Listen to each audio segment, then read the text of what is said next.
Hello, everyone. Hello, members. This is Karen Elaine. I've been obsessed with making these stars. These are a traditional model, and I thought it would be fun to make one with two different contrasting papers and turn it into an ornament. And this could be for all year round, peace on earth, and then I'm going to add a little embellishment on the back. Let me help you make one.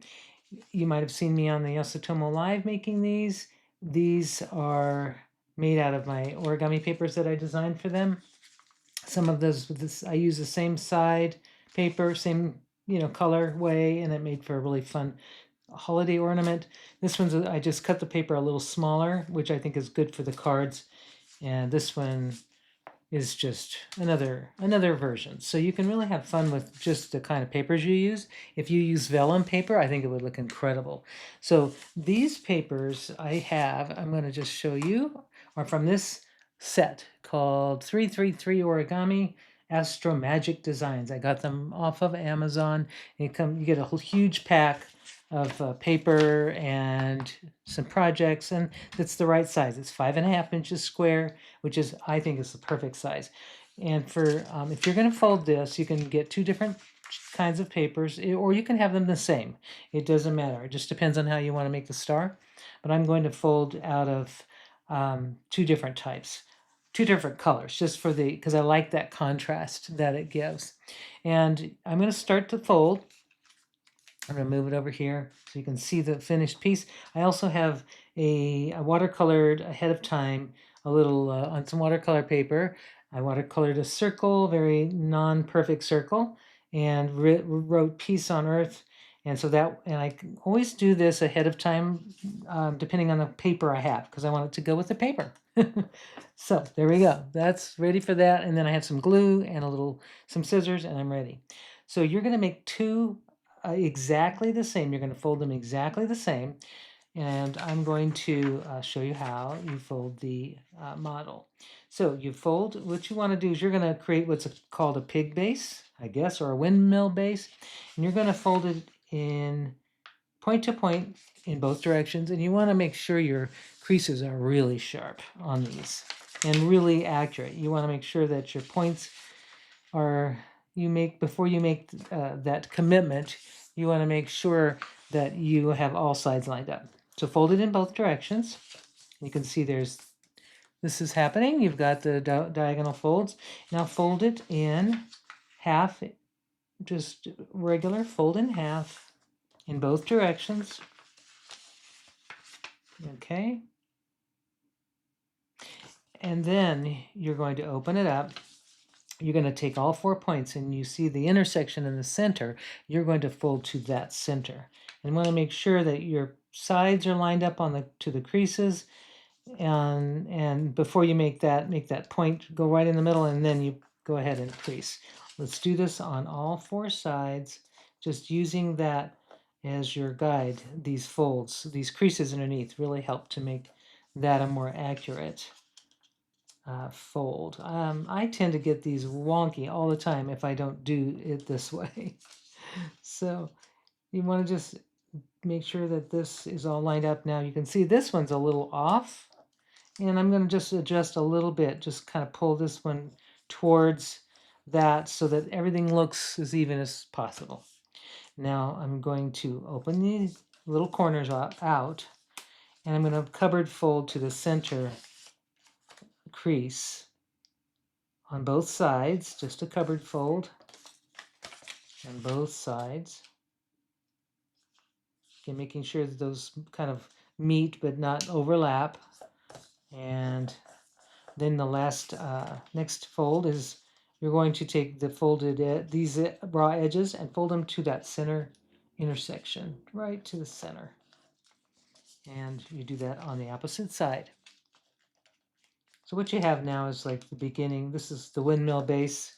I think Evan referred it to as a pig base. I don't know. I've never folded a pig, but I have folded a windmill. So I'm going to open this up, and really the folds are already there. You can see this crease here. What I'm going to do is take this crease that's right here, and I'm just going to fold it, and I'm going to open that up and just kind of make that crease Just make the crease. I'm going to do the same on the other side. It's already there.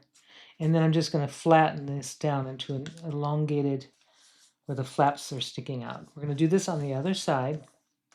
I'm going to open this up, and the crease that's already there, just reverse that crease.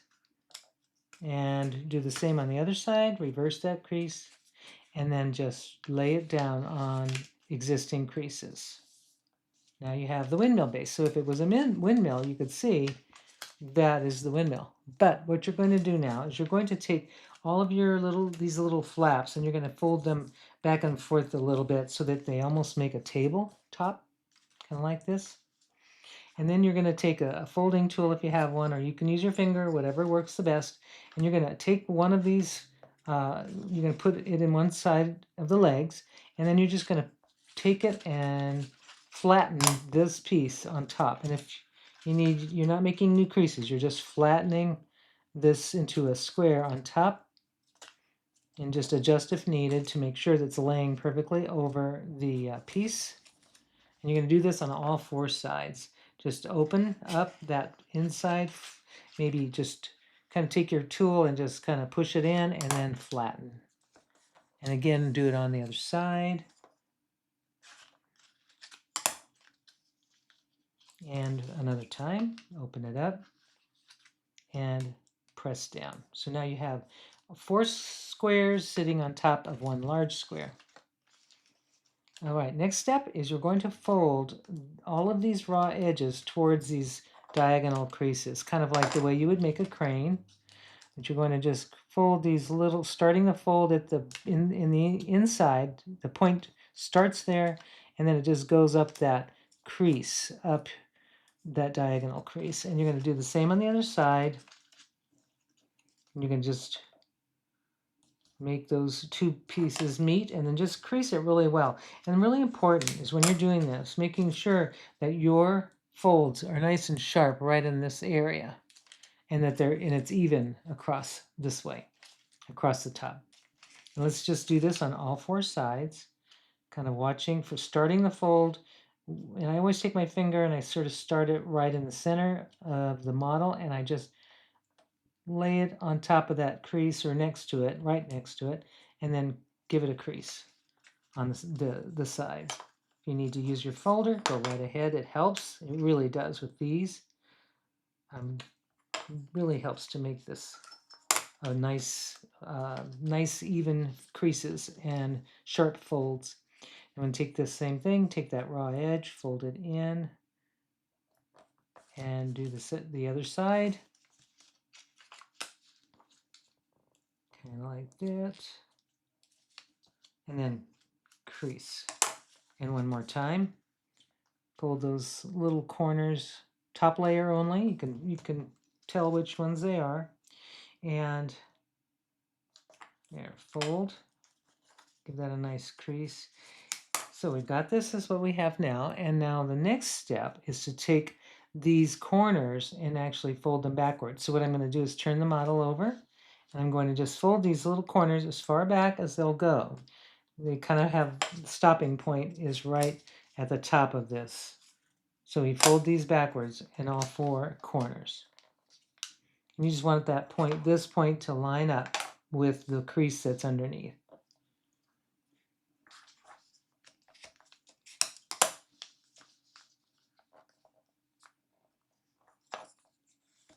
And it really does help to use that folder. Okay, next step. We're almost there.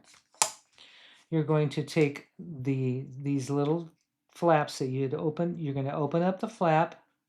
It kind of reminds me of a bird when I do this. I'm going to take just the top layer only, and I'm going to pull it. I'm going to lift it, and I'm going to reverse these folds that are here. I'm not creating new creases, just reversing the existing creases. I'm going to kind of open this up using this as the pivot point, and I'm just going to lay this flat into an elongated shape. I don't know what that shape is, but it comes to a beautiful sharp point like that. And if it kind of changes, shifts a little, just readjust it, which I've got to fix. There we go. Okay, do that to all 4. We do this to all 4 of these flaps. Open it up like a bird, and kind of take your finger maybe, and kind of helps to just kind of reverse the folds with your fingers, and then just open it up and get that point nice and sharp, because that's going to be your star points. And again, third flap, open it up,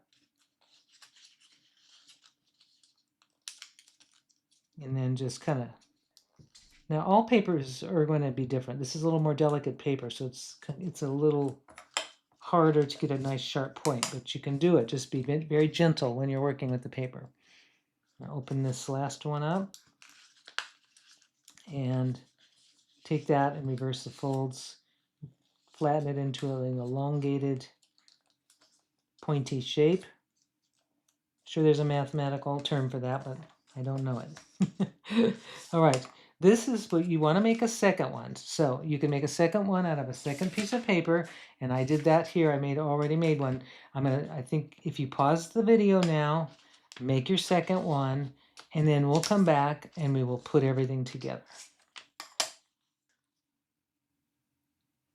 Okay, so you've made the second one, and you can decide how you want this. If you can decide if you want the blue on the inside or if you want the yellow being on the inside.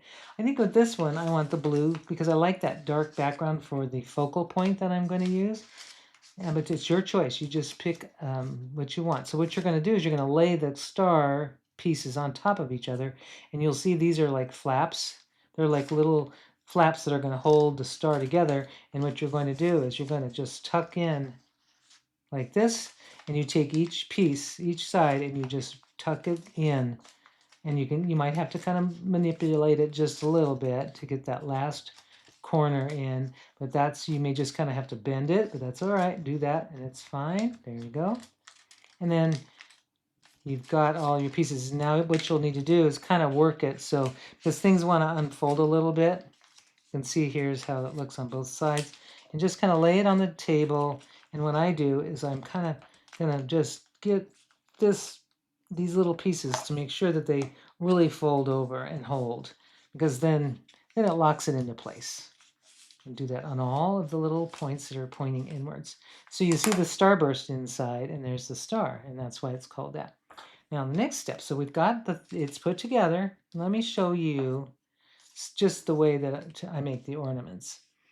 So you needed some glue, you need some string if you want to do a thing like this. I'm going to first put the little focal point on it. Simple is just white glue. And this is my favorite glue. Art glitter dries clear. Designer, it doesn't have glitter in it. It's just white glue, but it is fabulous because of this tip. The metal tip makes for gluing just absolutely easy.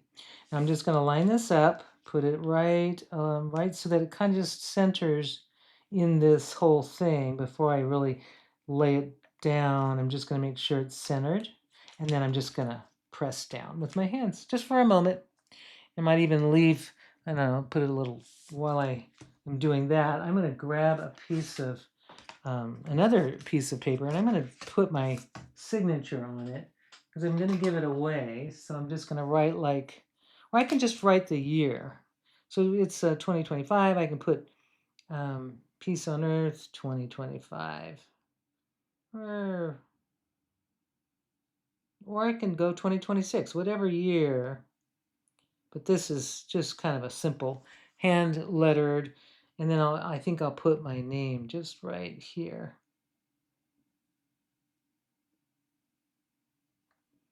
Just to make it like a signature. And you can make a greeting, or if you're making a gift tag, put somebody's name, anything that you want.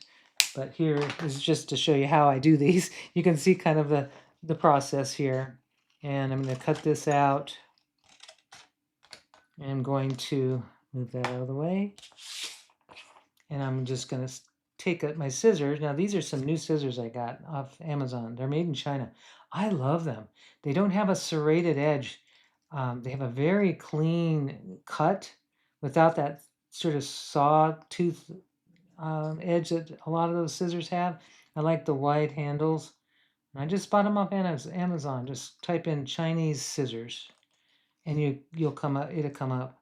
and you'll see they have these kind of vinyl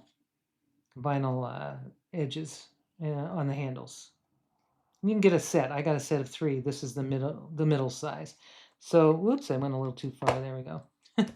So now I'm going to turn it over, and I'm going to make sure it's the same direction or orientation, and then sticking this on the back, that just finishes it off. It kind of just gives it a, kind of completes it.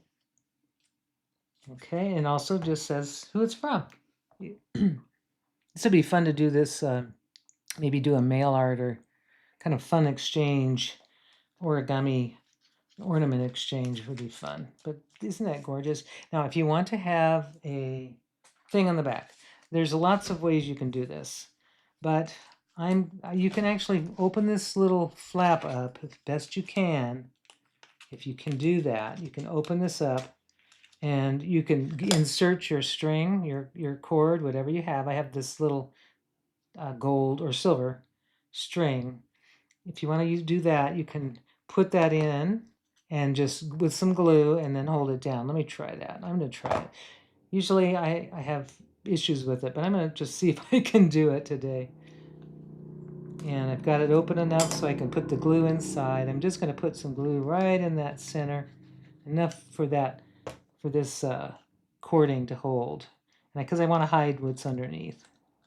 But there is another way. If you can't get that, and if it's just too tricky, I've got a little trick to show you. In fact, it's being fussy right now. I mean, I've hidden most of it, but if you want to really reinforce the whole thing, here's what I do. So if you want to reinforce it, so you don't want you want it to be nice and strong so that the cord doesn't slip out or just is a stronger piece, you can take a piece of matching paper, which is what I did. I cut out a little piece. It's matching. You won't even see it. And I'm going to stick some glue on that because it's just not holding as well as I want it to. But that's kind of how you can kind of fuss with things like that to make them work. Just a little bit of glue on that. And then I'm just going to kind of open this or get this so that it's laying the way I want it to. And then I'm going to just lay it on top and then press it down. And it's like it totally hides it. Plus it reinforces that top area a little bit. Really helps. Now, I just realized I have a little excess. Peeking out. I see. Oops. So I'm going to take these scissors and I'm going to very carefully, without cutting the star, I'm just going to cut that excess off. Making sure, because I don't want that showing. And it is stronger up there like that. So there you go. And thank you so much for becoming members. All of you, the members have helped support this channel to help me upload videos like this. And I also do live streams for Bloomer members. So I hope you can join me, and we'll see you on the next video.